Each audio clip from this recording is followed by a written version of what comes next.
কিন্তু তার আগে আমার একটা ছোট্ট প্রশ্ন আছে। প্রশ্নটা হলো এই যে প্রত্যেকটা স্টুডেন্ট সন্তান অথবা অন্য কোনো অপহরণের ঘটনা যদি ঘটে আমাদের সমাজে, সেক্ষেত্রে সবসময় অপহৃত আত্মীয় স্বজনের পক্ষে প্রধানমন্ত্রীর কাছ পর্যন্ত পৌঁছানো সম্ভব নয়, অথবা প্রধানমন্ত্রীর দৃষ্টিগোচরও করা সম্ভব নয়, অথবা প্রধানমন্ত্রীকে এই কাজই করবেন তাও তো করতে পারেন। আমার কথা হচ্ছে যে এই ধরনের কাজে প্রধানমন্ত্রীকেই এই কালচার থেকে আমাদের পক্ষে বেরিয়ে আসা সম্ভব কিনা, কারণ প্রমাণ তো হয়েছে যে পুলিশ চাইলে আপনি এটা নিয়ে আপনার মূল্যায়নটা কি জানতে চাই? জি, অবশ্যই।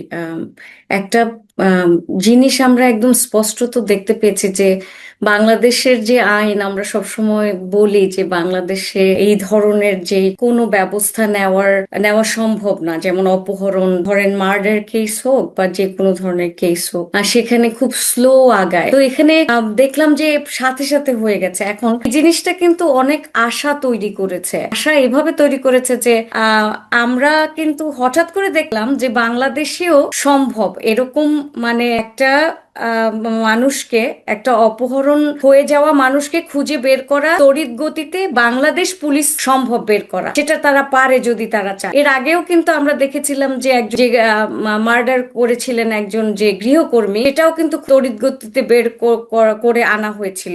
আজকের ঘটনাটা যেটা, সেটা একেবারেই আর কি বলতে পারেন যে উন্নত দেশগুলিতে যেরকম হয় সেরকম হয়। তো আমরা সবসময় ভেবেই নিয়েছি যে বাংলাদেশের মতো দেশের পক্ষে এই ধরনের কাজ করা সম্ভব না। দ্রুত কোনো আইনি ব্যবস্থা নেওয়া, দ্রুত বিচার হওয়া, বা দ্রুত কোনো মানে হারিয়ে যাওয়া ব্যক্তিকে বা অপহরণ করে নিয়ে গেছে এমন কোনো ব্যক্তিকে খুঁজে বের করা, এগুলি একেবারে ইম্পসিবল। বাংলাদেশে এগুলি সম্ভব না। এত ঘনবসতিপূর্ণ বাংলাদেশ তো, মানে খুবই খুবই কনজাস্টেড, এখানে কিন্তু খুঁজে বের করাও কঠিন। তো সেক্ষেত্রে এটা সম্ভব হয়েছে, কিন্তু এই সম্ভবটা কেন হয়েছে? পিএম ডাইরেক্ট বলেছে যে এটা খুব দ্রুত গতিতে সম্পন্ন করতে। তো এখন কোইন্সিডেন্টালি ওখানে কিন্তু লোকটা মানে সচিবালয় যে প্রাইম মিনিস্টারকে পেয়েছে, কিন্তু আপনি যে কথাটা বলেছেন যে সবসময় সে সচিবালয় বা যে কোনো জায়গায় সে প্রধানমন্ত্রীকে পাবে না, কিন্তু তারপরেও কি পসিবল কিনা এই ঘটনার মাধ্যমে কিন্তু আমরা বুঝতে পারছি যে পসিবল। এখন প্রত্যেকটা ক্ষেত্রে যে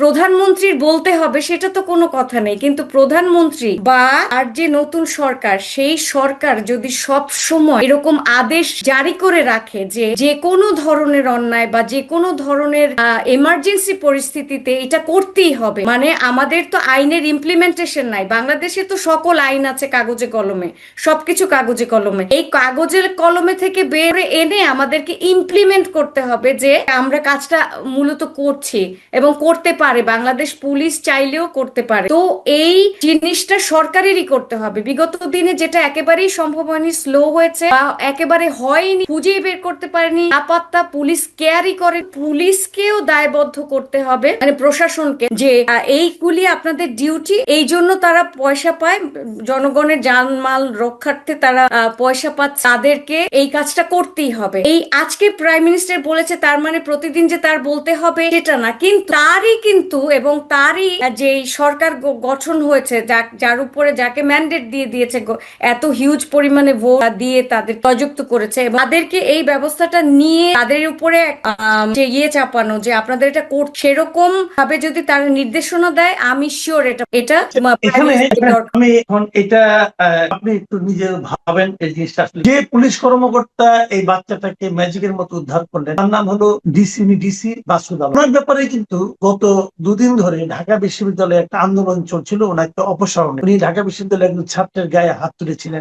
এখন এটা নিয়ে আমি ফেসবুকে একটা পোস্ট করে শোনাবো, আপনি একটু ধৈর্য ধরে শুনবেন। তিনি লিখেছেন, তার নাম হলো মিস্টার আমিনুল ইসলাম। উনি দেশের বাইরে জায়গায় শিক্ষকতা করেন, মানে এই বিশ্ববিদ্যালয়ে, এবং উনি ফেসবুকে খুব নিয়মিত লেখেন। ওনার লেখা আমি নিয়মিতই পড়ি, সেন্সিবল লাগবে। কি লিখেছেন আপনি একটু যদি শুনেন, একটু সময় লাগবে হয়তো। লিখেছেন, এইবার বুঝলেন তো পুলিশ এবং আমলারা মন্ত্রী এমপিদের কিভাবে ব্যবহার করে ম্যাজিককেও হার মানিয়েছে। সি মাসুদের অপসারণের জন্য আন্দোলন, কারণ তিনি গতকাল যা করেছেন সেটা আইনে অন্যায় এবং অপরাধ। এদিকে আমরা কি দেখলাম, মিডিয়ার মাধ্যমে জানলাম ডিসি মাসুদ কাকে উদ্ধার করে হিরো বনে কিভাবে। এক পিতা তালীয় ভাবে প্রধানমন্ত্রীর কাছে আকুতি জানায় তার ছেলে অপহরণ হয়েছে। ওই পিতা অবশ্য আমলা, ঠিক আমলা না, মানে বুঝতেই তো পারত, সচিবালয়ের কাজ। এরপর প্রধানমন্ত্রী কাউকে ফোন না করে ফোন দিয়েছেন ডিসি মাসুদ। মন্ত্রী ফোন করলেন না, আইজিপি মন্ত্রীকে ফোন করলেন না, আইজিপি কে ফোন করলেন না, কাউকে না। করলেন কাকে? ডিসি মাসুদ। এদিকে মাসুদ সাহেব হুকুম পেয়ে 1 ঘন্টার মধ্যে সেই ছেলে সুপারম্যানের মতো উদ্ধার করে নিয়ে, কিন্তু উদ্ধার করেননি অপহরণকারীদের। এটা যে একটা সাজানো নাটক, এইসব আমরা বুঝি। আমি শতভাগ নিশ্চিত প্রধানমন্ত্রী তারেক রহমানের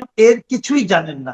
দেশে গেছেন 17 বছর পর, মাত্র 2 মাস হয়েছে। আমি 22 বছর বিদেশে থাকবে, মাঝে মাঝে দেশে যাই। জনাব তারেক রহমান এক জায়গায় 17 বছর বিদেশে ছিলেন, তিনি বুঝেই উঠতে পারেন নাই এই পুলিশ আমলারা কি জিনিস। আপনার আসলে কয়েকজন শিক্ষিত, কয়েকজন ব্যক্তিগত উপদেষ্টা দরকার। কাউকে না পেলে আমাকে ডাকবেন, কথা দিচ্ছি যাবো, কষ্ট হলেও দেশে যাবো। এদের কাছ থেকে 100 হাত দূরে থাকবেন। কালকেই টিকটকার ডিসি মাসুদকে অপসারণ করবেন। আজকে নাটক সাজানোর জন্য তাকে নিয়ে সিনেমা পাড়ায় নিয়োগ দেওয়া যেতে পারে। পুরো জিনিসটাকে কিন্তু অন্য একটা দৃশ্য উনি আমাদের সামনে তুলে ধরতে চাইলেন। এখন প্রশ্ন হচ্ছে 3টা। প্রথমত, আমরা যেটা বিশ্বাস করছি যে ডিসি মাসুদ এটা করতে পেরেছেন, আমরা খুশি। দ্বিতীয় হলো যে এই আমিনুল ইসলাম যেটা বললেন যে পুরো জিনিসটা সাজানো নাটক, প্রধানমন্ত্রীকে বোকা বানানোর জন্য, যাতে তার বদলিটা ঠেকানো যায়। 3 নম্বর হলো যে এই নাটক নয়, ঘটনা সোশ্যাল মিডিয়ায় এটাকে নাটক বানানো। এই 3টা প্রবণতা আমাদের সমাজে কি Wow.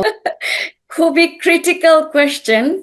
আচ্ছা, যদি প্রথম কোয়েশ্চেন যে যদি আর কি ডিসি মাসুদ কাজটি করে থাকেন, যদি সত্যি সে এরকম হিরোইক একটা তাহলে ইটস ওয়ান্ডারফুল। সেকেন্ডলি, সেটা তো ওয়ান্ডারফুল, সেটা আমাদের জন্য, আমার কাছেও সেটা একটা ওয়ান্ডারফুল আর কি। তো এটাকে একটা পাতানো নাটক, যেটা উনি প্লটটা কিন্তু উনি, আপনি যার কথা বলেছেন, উনি পুরো লিখেছেন নাটকটা একেবারে প্রথম from the beginning to end. উনি ক্লাইম্যাক্স সবকিছু যুক্ত করে টরে পুরা একটা স্টোরি লাইন কিন্তু সাজিয়ে দিয়েছেন, একেবারে ফুল, একেবারে সিনেমা কিন্তু উনি একটা বানিয়ে দিয়েছেন এখানে। আপনি দেখতে পেয়েছেন কিনা সিনেমা? যখন